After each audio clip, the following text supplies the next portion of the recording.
এই গাড়ির সেলফে আমি আসলে সমস্যাটা ওরকম পাই নাই, কারণ আমি তো তখন বুঝতাম না এই গাড়ির আসল সমস্যাটা কোথায় জানেন। 6 মাস ইউজার রিভিউতে আমি যেটা বলবো আপনাদেরকে সেটা হলো পালসার N160 এর অয়েল, আমি ইঞ্জিন অয়েল যেটা অবশ্যই সেটা দুইটা কোয়ালিটিরই চেক করছি দুইবার। এই ইঞ্জিন বিল্ড করাই হয়েছে ভাই আপনার বিভিন্ন ট্যুরিং এ যাওয়ার জন্য, কেননা ঘরে বসে বা কমিউট করার জন্য এই গাড়ি না আসলে, যেটা আমি করতে পারতেছি না বর্তমান সময়ে। সো হ্যাঁ মহাজনেরা, আপনারা ভিডিও দেখেন কিন্তু আপনাকে সাবস্ক্রাইব করতে কষ্ট বেরিয়ে যায়। আপনারা কোন কোন ভিডিও সাবস্ক্রাইব করবেন যেগুলো কবে যে যারা নিজের বন্ধুরে ভালোবাসেন, মারে ভালোবাসেন, অমুকরে ভালোবাসেন, তারা এই ভিডিওতে সাবস্ক্রাইব করে যাবেন। সেই সব ভিডিওতে আপনারা সাবস্ক্রাইব করেন। যাই হোক, ইটস ফান টু ফ্যাক্ট, কারণ বর্তমান সময় এই জিনিসগুলো খুব সামনে আসতেছে বুঝছেন। চোখের সামনে যখন দেখি তখন অবাক লাগে যে মানুষ সাবস্ক্রাইব বাড়ানোর জন্য কত কিনা করে। তো পয়েন্ট এইটা না, আজকে এই নিয়ে কথা বলতে আসি নাই। পালসারটা কিনছি 6 মাস পার হয়ে নতুন বছর পড়ে গেল, যদিও অডোমিটারটা মন মতো রান করতেছে না। অডোমিটার মাত্র 6 মাসে 2300 কিলোমিটারই চলছে, যেটা কিনা আমার মন মতো না। মন মতো না হওয়ার পিছনে কারণ আছে, কারণ সবকিছু মিলায় তো জীবন চলতেছে, সবকিছু মিলাই জীবন চলে। এখন সব বাদ দিয়ে তো আর নিজের মতো চলাফেরা করা যাবে না। ভয় লাগতেছে মিটার কনসোলটা যেভাবে অয়েল ইন্ডিকেটর, তেলের ইন্ডিকেটর গুলো লাফালাফি করতেছে, তাতে পাম্প পর্যন্ত যাইতে পারলে হয়। পাম্প পর্যন্ত যাইতে না পারলে গাড়ি ঠেলে নিয়ে যাওয়া লাগবে এই শীতের মধ্যে। চলে যাবো 10 কিলো। তো পালসারটা কিনছি এতদিন পরে, 6 মাস পরে। আমি এটা নিয়ে স্যাটিসফাইড না ডিসস্যাটিসফাইড সেটা আপনারা জানতে পারবেন ভিডিওর শেষ পর্যায়ে, তাই চোখ রাখুন ভিডিওর শেষ পর্যায়ে। এবং এই শেষ বুঝতে হলে পুরো ভিডিওটা না টেনে কন্টিনিউয়াসলি দেখতে হবে। তো মজা না করি, পালসারটা আমি যখন কিনছি জুনে, ওই সময় পালসারের ভালো একটা অফার ছিল এবং ওই সময় আমি মোটামুটি ভালো প্রাইসেই গাড়িটা পাইছি। গাড়ি পাওয়ার পর থেকে আমার এখন পর্যন্ত কোনো ডিসস্যাটিসফ্যাকশন কাজ করে নাই, শুধু একটা জিনিস বাদ দিয়া, সেটা হলো এদের সার্ভিসিং ফ্যাসিলিটিসটা নিয়ে। তাই বলে সবার সার্ভিসিং ফ্যাসিলিটিস না, যেখান থেকে আমি গাড়ি নিয়েছি ঢাকার, তাদের সার্ভিস ফ্যাসিলিটিস অসাধারণ। তারা একদম মন মতো সার্ভিস দেয় আমারে, ফোন দিলেও সময় নিয়ে কথা বলে সার্ভিসিং করে দেয়। তারা উল্টো গাজীপুরের শোরুমে ফোন দিয়া আমার সার্ভিস সম্পর্কে কি করা লাগবে না করা লাগবে সেই মতামত দেয়। ব্যাপারটা বুঝতে পারতেছেন তাইলে? তো এই যখন অবস্থা, তখন ব্রেক ইন পিরিয়ডের একদম শেষ পর্যায়ে চলে আসছি আমি। আমার 2500 পর্যন্ত মেনটেন করতে পারছে, সে জায়গায় গাড়ি 2320 সামথিং রানিং। এখন মোটামুটি ইঞ্জিন হালকা পাতলা আমার ক্যাপাসিটিতে যতটুকু যায় ততটুকু পুশ করার চেষ্টা করি। 6 মাস ইউজার রিভিউতে আমি যেটা বলবো আপনাদেরকে সেটা হলো পালসার N160 এর অয়েল, আমি ইঞ্জিন অয়েল যেটা অবশ্যই সেটা দুইটা কোয়ালিটিরই চেক করছি দুইবার। সেক্ষেত্রে আমি দুই ধরনের ফ্যাসিলিটিসই পাইছি।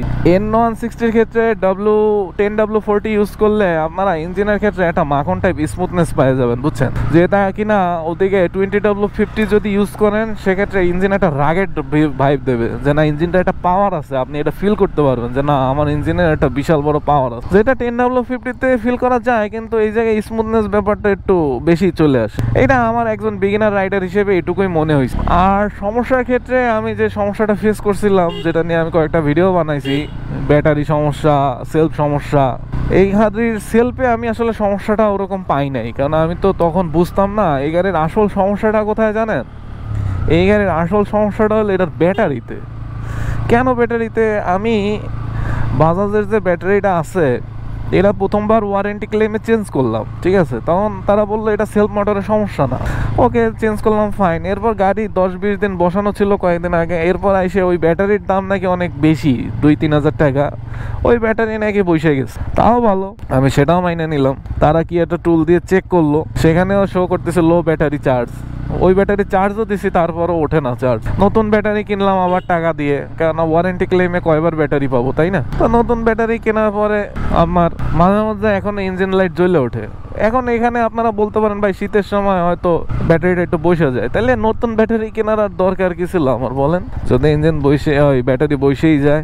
এছাড়া 2300 কিলোমিটারে 6 মাস পরে আমি যে ফ্যাসিলিটিসটা মানে সুবিধাটা ভোগ করতেছি এই গাড়িতে, সেটা হলো ইনস্মুথনেস। এটা সব গাড়ির ক্ষেত্রেই চলে আসে, আর এই গাড়ির ক্ষেত্রে স্মুথনেসটা আমি সুন্দর মতো ফিল করতে পারতেছি। আর পাওয়ার ভাই, গাড়িতে পাওয়ারটা, আমি আগে গাড়ি চালাই নাই কোনো নিজের, এটাই আমার ফার্স্ট নিজের গাড়ি, সেক্ষেত্রে পাওয়ার মানে পাওয়ারের কোনো কমতি নাই এই গাড়িতে। আপনি এক্সেলারেশন পুশ করলে এই গাড়ি আপনারা যথেষ্ট কনফিডেন্স দেবে। 165 সিসি সেগমেন্টে ও আপনারা নিরাশ করবে না। এবং এই ইঞ্জিন বিল্ড করাই হয়েছে ভাই আপনার বিভিন্ন ট্যুরিংয়ে যাওয়ার জন্য, কেননা ঘরে বসে বা কমিউট করার জন্য এই গাড়ি না আসলে, যেটা আমি করতে পারতেছি না বর্তমান সময়ে বিভিন্ন ট্যুরে যাওয়ার ব্যাপারে। কেননা ট্যুরে না গেলে এই গাড়ি মন মতো ভাইবস পায় না, এটা আমার একান্ত মতামত আর কি। এছাড়া গাড়ি যথেষ্ট ওকে। রিসেন্টলি শুনলাম যে গাড়ির দামটা একটু বাইরে গেছে, 2,80,000 করে ফেলাইছে নাকি দাম। এবং কাহিনীটা আসলে সত্য। বাজাজের কয়েকটা শোরুম তাদের প্রাইস লিস্টের ছবি আপলোড দিছে এবং সেখানে দেখলাম আসলেই এই গাড়ির দাম বাড়ছে। এখন দাম বাড়াইছে কারণ অনেক ধরনের কারণ থাকতে পারে, কেন বর্তমান সময় N160 পাওয়াটা একটু খুব টাফ, মার্কেটে আউট। তো সেক্ষেত্রে এইভাবে যদি দাম বাড়ায় বিষয়টা আসলে হাস্যকর। তো এখন এই বাজেটে এই গাড়ি খারাপ না আসলে, কিন্তু প্রাইস ফ্যাক্টে আবার এরে বিট করার মতো আশেপাশে অনেক গাড়ি তো আছে একটু হায়ার সিসিতে, সেখানে কমফোর্টও আরো বেশি আছে। তো বাজাজের উচিত সার্ভিসিংটা আরো ইনক্রিজ করার, কেননা সেদিন একটা সুজুকির গাড়ি 250 রিভিউ করার সময় তাদের সার্ভিস সেন্টার দেখলাম খুবই সুন্দর। এদিকে হন্ডাও ভালো সার্ভিসিং দেয়। বাজাজের সার্ভিসিং সেন্টারগুলো কেমন একটু মনে হয় ওল্ড মান্ধাতা আমলের গ্যারেজ ট্যারেজ আছে না, ওরকম মনে হয়। বলা ঠিক না, নিজে যে গাড়ি চালাই সেটা নিয়ে এরকম বলতেছি। যাই হোক, বাজাজ হয়তো ঠিক করে ফেলাবে। ওভারঅল আমি এই গাড়ি নিয়ে হ্যাপি। এবং এই গাড়ি মেশিন তো ভাই, মেশিন চালাইতে গেলে তো টুকটাক সমস্যা দিবেই, এটা তো আর বলার কিছু নাই। তো এই ছিল 6 মাসের হালকা ছোটখাটো রিভিউ।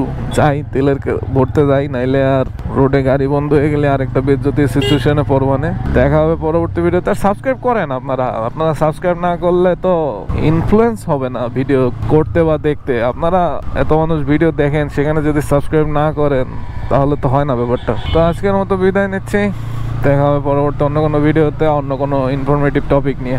টাটা।